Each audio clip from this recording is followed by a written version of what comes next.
Yo, what is good, YouTube? Welcome back to another JC2K video. In today's video, we are going to be talking about which of these brand new NBA Playoffs Finals cards are worth picking up here in NBA 2K24 MyTEAM. These are the 4 cards dropping that are going to be, it looks like, free. Now, as I record this video, we don't know how to get these cards. It hasn't really been released whether or not it's going to be a locker code or some challenges or what the case may be, but there's nothing in game as of yet that shows us where these cards are to be found.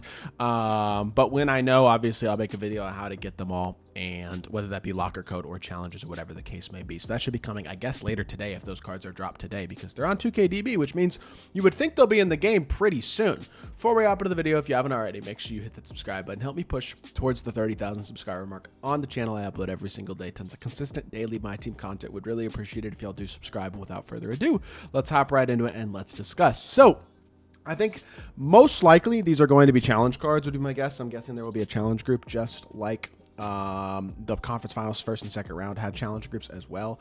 But there is 100 overall Jaylen Brown, that's cool, and then a bunch of Galaxy or Dark Matters, Tatum, Drew, and Derrick White. You know who is very noticeably missing is Kristaps Porzingis. And I can't say I'm shocked that 2K didn't give away a Dark Matter Kristaps Porzingis, but I am a bit disappointed that 2K didn't give away a Dark Matter Kristaps Porzingis, because that would be an exceptional free card. And that's exactly why they didn't drop him, because none of these guys are game-changing at all. KP, on the other hand, while not game-changing, would be one of the very best free cards in the game. Jason Tatum, will start with him, 6'8" with a 6'10" wingspan at the shooting guard position. Hotspots from literally everywhere. And let's compare him to his other Dark Matter, just for context. Let's see what he looks like. So, Tatum, compared to his other Dark Matter, first of all, stat-wise, there's no difference. I mean, the +1s, +3s, +9 on a post move, +5 pass act, defensive, slight rebounding boosts, those don't matter. Badge-wise, he's got 2 more Hoffs and 6 more gold badges, so 8 more total badges. The Hall of Fame badge differences are Brick Wall on Hoff instead of gold, which is nice, and then Rebound Chaser on Hoff instead of non-existent at all, which is also nice. Bunch of extra gold badges as well, a few interior finishing badges, post-fade Phenom, same exact playmaking badges, and gold box out beast. Like, nothing too ridiculous there. This card will play very, very similar to his other Dark Matter. Especially assuming their animations are the exact same, which, yep, their animations are the exact same. That doesn't surprise me. What that means is no Jamal Murray behind the back, an escape and Steph escape that's good but not insane, a release that is very good with a top-tier fade, but I don't know. This Tatum card's very solid. There's no doubt about it. He's a really good free shooting guard option. But he's also going to play the exact same as this Gladiator Tatum, so he's basically, if you already have this Gladiator Tatum, he's the same card. He's not giving you anything different. He's not best of the best at the shooting guard position owning the free cards. There's a couple guys better. He's very good, but I'd take Glenn Rice. I'd take Rick Barry.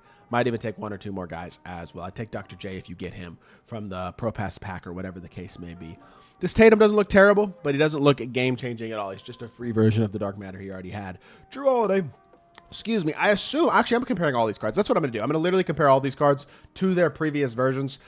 He is a better statistical version of his previous card. Excuse me, by a slightly decent margin this time, slightly bigger margin, but +10 block is the most noticeable, and +10 driving dunk. Those are the only 2 that I know. Excuse me, that I noticed that are probably going to be like noticeable at all when you're actually playing the game. I don't think the rest of these boosts really matter very much, to be completely honest. Like, I don't know. I look at this card. He's better statistically, but not by a significant enough margin where I think it's going to make a huge difference.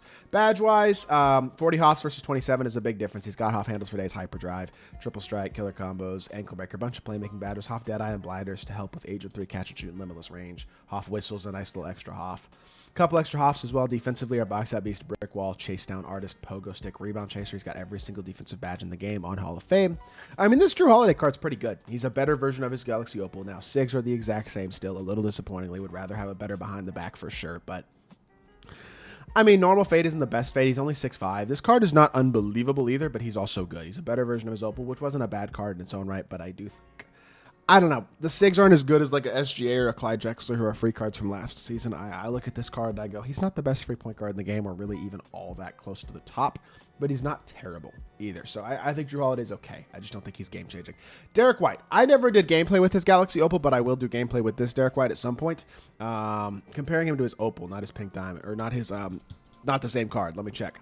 He's good. I mean, Statistically, again, it's not a gigantic difference, honestly, in terms of the things that are actually boosted. Like the biggest boosts are the rebounding, which I promise don't matter. Badge-wise, again, he's got, what, 12 extra Hoffs. That's nice. Hoff kit, Hoff Deadeye, Hoff Handles, Hoff Dimer. Some playmaking badges are nice to have for sure. Hoff Unpluckable instead of Gold is good. Hoff Brick Wall instead of no Brick Wall at all. Hoff Ankle Braces, Hoff Off, Ball Pass, Hoff Post Lockdown. There's some good stuff here. Gold badges as well in a few areas where he didn't have them. I mean, as a whole, not bad. Just not, again, unbelievably insane. He's better, and he's got, again, the exact same animations. I don't love that they didn't change any animations on any of these cards. That's a bit disappointing because that means they're going to play pretty much like their previous cards. Slightly better stat and badge-wise versions of their previous cards is basically what you're looking at here. Again, normal fade, not horrible, but could be better. Sigs, again, Kemba Escape is good. Kyrie Dribble Style is the best. These are better Sigs than Drew Holiday has, and he is probably a slightly better card than Drew Holiday because of that, because I think player build-wise, they're pretty similar, and I really like his release a lot.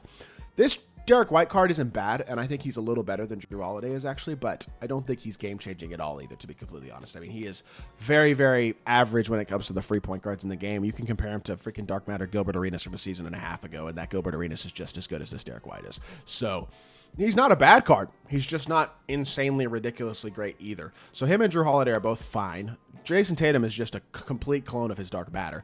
And this Jaylen Brown, while 100 overall, and yes, 100 overall is really nice, right? Perfect stats, perfect badges, all that type of stuff. Compare him to his other free card. The biggest boost are the post moves. Do we really care? Plus 12 free throw. Do we really care? Rebounding boosts, passing boosts. Like, none of this stuff matters. It's not going to be noticeable at all. And then you look at the badges and, like, yeah, they're really good, but he already had really good badges. So Hoff Handles for days is nice instead of Gold, just like with Drew and Tatum. Or Drew and Derrick White. Hoff Unpluckable is nice. A few extra Hoff shooting badges. Like, yes, he's got some better badges. He's a little bit better across the board. But, again, the animations are the exact same. Like, that's disappointing. It just is. And cause especially with Jaylen Brown, because his release isn't very good. He has the worst release of any of these cards. Yes, he's a 300 overall.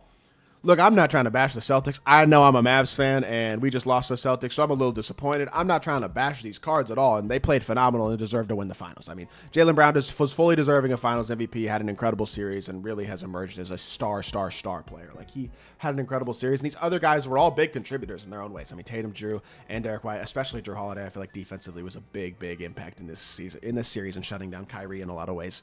Like, respect to the Celtics for winning the finals, man. But these cards are not that great. They're just not. I mean, they're a little underwhelming. I'm gonna be completely honest. They just are, and that's the truth. No KP at all. Hugely overwhelming, or underwhelming, I should say. Like, that would have been the best card of all of these, and they decide not to drop it because they know he's gonna be good. Like, that's none of these guys are special at all. It's cool to get free rewards for the finals and stuff, and they're not bad cards. But none of them are insanely, like, top 2 at their position among free cards anyway either. Like, it would not have been that hard to change Jaylen Brown's jump shot base and make him a top 2 free shooting guard in the game. He's the finals MVP. He's 100 overall. Like, it's okay to make the card good. And again, none of these cards are bad, but Jaylen Brown's release is pretty bad. I mean, it's not good. Drew Holiday and Derrick White are undersized. Drew Holiday's Sigs are not top tier. Jason Tatum's Sigs are also not top tier. Like, it's not a terrible set of cards, but it's certainly not the best either. And it almost feels like it's just kind of lazy. Like, they're just like, here, shut up, here's some finals content. Basically is what this feels like. It doesn't feel like it's actually legitimately respectable, good content. And the fact that we didn't get a KP is I know he was injured during part of the finals, but, like, come on, y'all. They know what they're doing. I promise they know what they're doing. It is what it is. I'll still do gameplays on these cards, and I'm still looking forward to it, and it's not bad free content. I mean, at the end of the day, I'm not going to sit here and completely whine and moan about free content, but it certainly could be better than it is right now.